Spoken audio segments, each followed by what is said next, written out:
Hello, how are you? Thanks for joining us on Pact. P is for Peter, that's me. This is Miss Astronaut Cowboy Doctor, that's ACD. If you're interested in supporting us, subscribe and follow on YouTube, Spotify, or Apple Podcasts. Tell your friends about our little politics show as well. If you really want to help us out, there's a join button below. Click that, or go to patreon.com/PeterCoffin.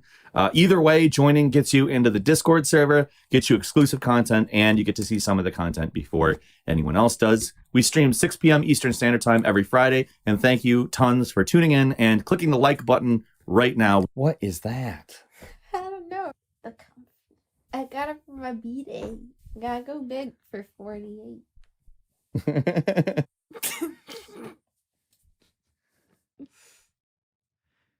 The market.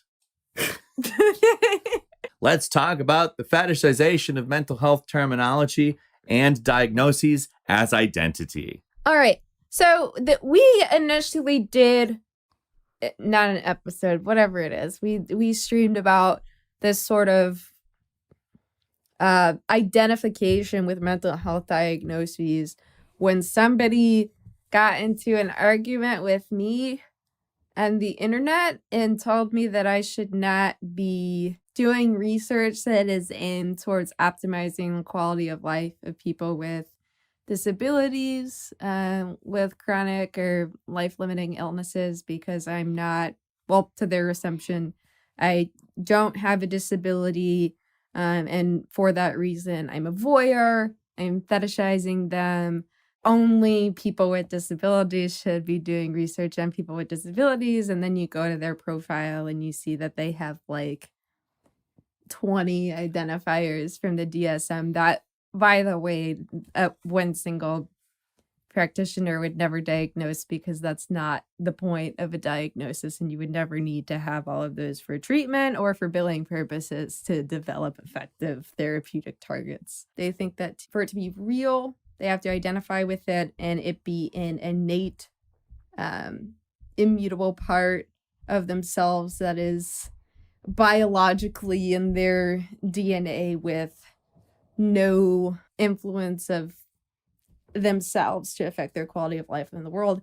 And then we also talked about how that identification at the microcosm of the individual, that tends to be bad, because it devoids you of agency in your own health, which is like any other health problem, not true, and how individuals use that identification to make it something that is real. So, keeping in mind what was said here, we are talking about diagnoses as identity, as a thing that you are essentializing yourself as, medicalizing it. And when I say medicalizing it, it's obviously a mental health issue and medical to some extent. However, I'm more referring to it from the perspective of like making it an official thing, something that is recognized by bureaucratic institutions, administrative institutions.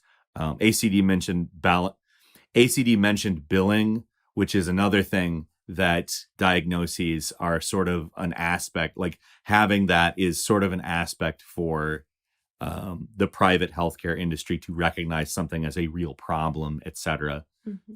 If you are aware of my work, you might be aware of the concept of cultivated identity, which is consumer identity curated by capital in order to create an ideal consumer, someone who identifies with a thing which provides a specific consumption path and keeps them from deviating from it. What we have in what ACD is talking about is an example of that. There are dynamics in place that cause this to happen, whether capital is actually intentionally trying to do it, because it is part of the overarching ideology of neoliberalism.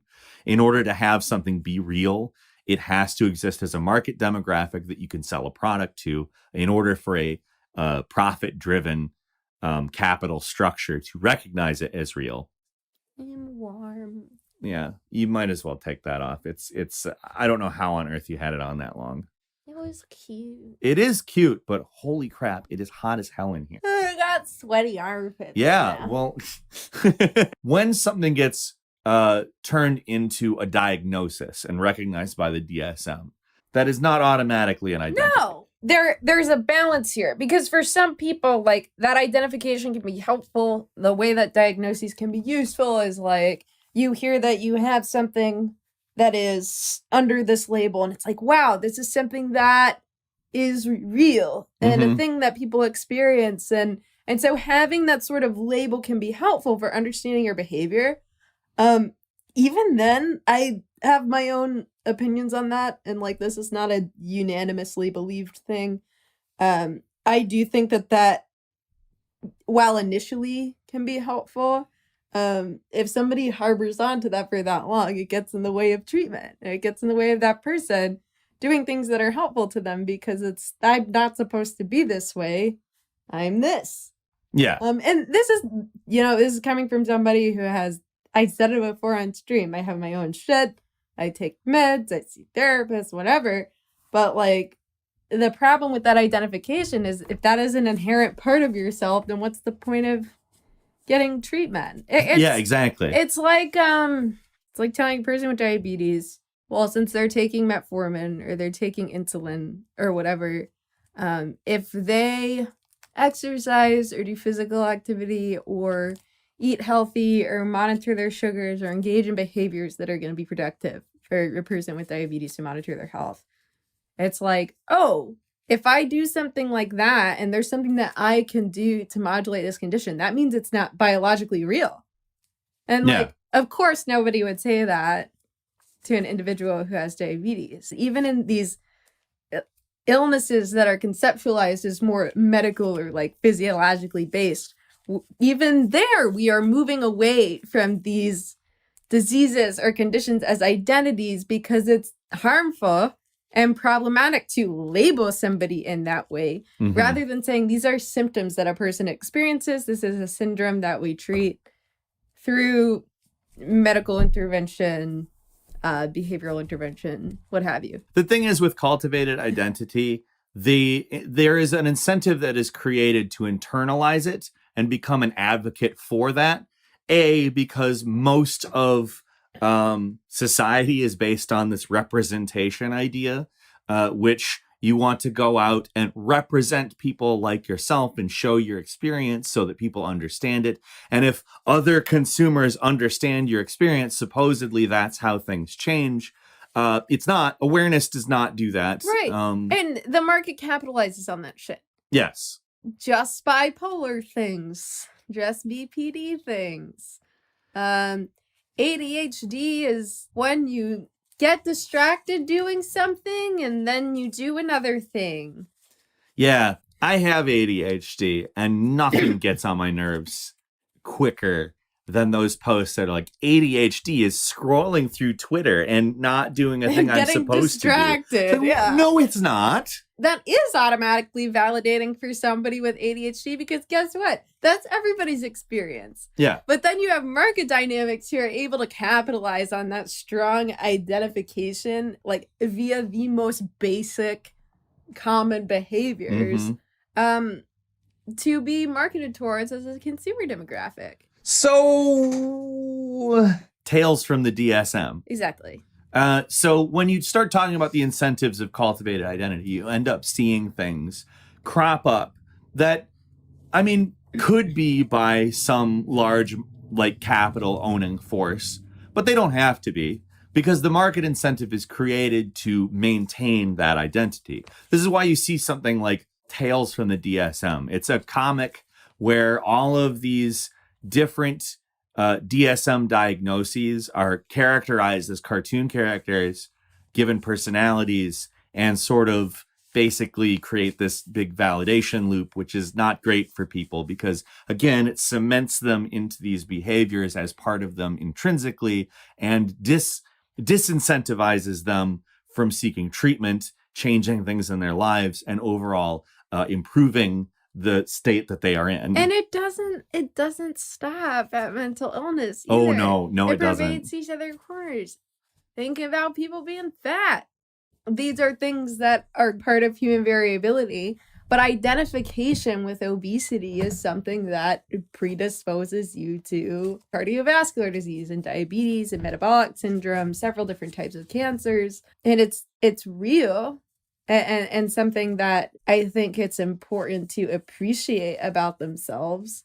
But they could do that while also engaging in these behaviors that don't make it any less real of a condition or something that, obviously has genetic characteristics that substantiate it, but does not mean that it's completely unable to be remediated or risks minimized. It's a similar thing to what happens in mental health. And these are all things that are very real syndromes, but are things that we can all actively improve on. It's also a means to keep people comfortable in the place that they exist in society. Like, let's say you can't afford treatment. Let's say you can't afford you don't have health insurance. You can't go into the doctor. You are helpless in terms of this. How about we give you this nice little essentialist reason why there's no point in doing that, why it's good for you to be a poor working class person, why it's good for you to stay in your house and just eat that shit and take the medicine that keeps it from killing you right now. And here's the thing, like, if you want to apply fandom dynamics, like biggest fan shit, it is applying that to like mental health diagnoses. It's applying that to politics. Just pick a thing. It's applying fandom to that stuff. I'm your biggest fan. This is me. I know everything about this. This is what I am. I have all of your albums. Then it gets into the critique of allyship. And this person saying like that I'm a voyeur or that I am fetishizing people with disabilities because I study how to optimize interventions to improve their quality of life. That comes from this limitation of standpoint theory in treating mental health as an identity. And then what the fuck do you do for people who are nonverbal or who have intellectual disabilities, for example, or cognitive conditions that make them unable to communicate in the ways that we would normally communicate, unable to write, unable to read, unable to synthesize information? Should we just say like, fuck them in healthcare and say only those people can do that research for people whose conditions prevent them from being able to do research? And then what happens? Well, we're not paying attention to this group of people. We're just ignoring them. We're not including them in our representative, patient-centered, culturally sensitive model of care, model of research, whatever. So then, like, what do you do? You're either fetishizing them or you're excluding them. You're either an ally or an enemy. And that feeds exactly into the market and consumer dynamics. Yes. You get the competitive consumption, you get the consumer advocacy, and everybody feels like what they're doing is really important because it involves themselves at an essential level. So they're really likely to double down and they're really likely to buy anything that has something to do with what they quote unquote are. In so many ways, you are what you eat. Like, that means more than you should eat good food. It can function as an ideology telling us what identity is. You self-actualize by consuming, and because all of these other people occupy competitive markets, whether that means a fandom market or a reactionary, even anti-fandom market, or just something that might contradict you in some way or not validate you even, their consumption and self-actualization is actually a threat to yours. So you also have this dynamic where people are pit against each other by way of identity, by way of market dynamics. I mean, we're not just talking about like economic transactions. We're talking about marketing overall, not just within the healthcare system, but how consumer demographics affect products. Tales from the DSM is not something that I think was probably created by like a health insurance company or some shit. I doubt that. Right. No. However, it exists within a market. People who are acting in that market, who have some degree to create something that capitalizes on these things, can recognize that these consumer demographics have been created and that people are essentializing themselves into it. They're incorporating these things into their identities and they are internalizing this as themselves, as an essential self. I really want to emphasize that I don't think that like mental health diagnoses are specifically like a scam. No, they're not. To like, they're actually Uncle Sam pills into our No, they're good. bodies. They're a good thing, They're to be good. clear. They Like, help us understand behavior. I'm a fucking therapist. Why would I be doing this if I don't believe in that kind of thing? It's the identification and marketizing of these identities. it is the intention to remove all historical progression in order to pacify you and incentivize you to consume uncritically. This is happening with, for instance, non-binary identity. This is a pet peeve of mine as a non-binary person who is in a relationship with a non-binary person. It gets essentialized as a specific thing. It is not looked at as some kind of rejection of the gender binary. It's not looked at as an instrument of gender abolition. You end up with an essential idea as to what non-binary is. This type of attire is what a non-binary person might wear. A non-binary person might wear makeup, might wear this specific makeup, might wear this brand of makeup. This brand of makeup is very non-binary. You start to see, I think, the kind of thing that I'm talking about here. In order to get people to internalize those consumption habits and create that consumption path, you need to essentialize these things as something that is simple enough to understand. You would not essentialize yourself as an identity if we stopped marketing to identity. Because what we get into here is kind of the same thing that we think about labor. Is that once, you know, the underpinning of capital disappears, what labor is, it becomes a manifestation of yourself. Your work is an extension of yourself. This is something that you want to do. You're producing, you're creating, you're self-actualizing. It's the same with these characteristics that we currently call identity. I think identity as like a categorical experience. When I say, you know, I want to abolish gender, that doesn't mean that I don't want people to present on a variable spectrum of masculine and feminine traits, or like express themselves in a certain way, or like in a uniform way. All of those things still exist. They're just not categorical niches. Yeah. It's not essentialized as a thing you are born as and forever are that. And B, the socioeconomic forces that coerce you into a specific identity wouldn't exist. You would essentially, in my opinion at least, experience some degree of freedom with your identity that you don't actually have now. The market is the means by which those who own negotiate the planning of our economy, if that makes sense. It is not like this amazing anarchic thing that distributes goods and services to where they need to be. It is people who own, people who have capital, operating in negotiation with other people who have capital. It's that simple. The more capital you have, the more power you have in planning the economy for everyone else. Walmart is a planned economy. Absolutely. And that mechanism is the mechanism by which these types of identities are being implemented in society, whether that be something like gender or just creating lifestyle market categories out of DSM diagnoses, which is not a good thing to essentialize in any way. But what to really give out a buyer beware here for is that while it's not good they fetishize mental health terminology or identity and marketize it and make it into a commodity, that's not good. There is nothing that this cannot be done with.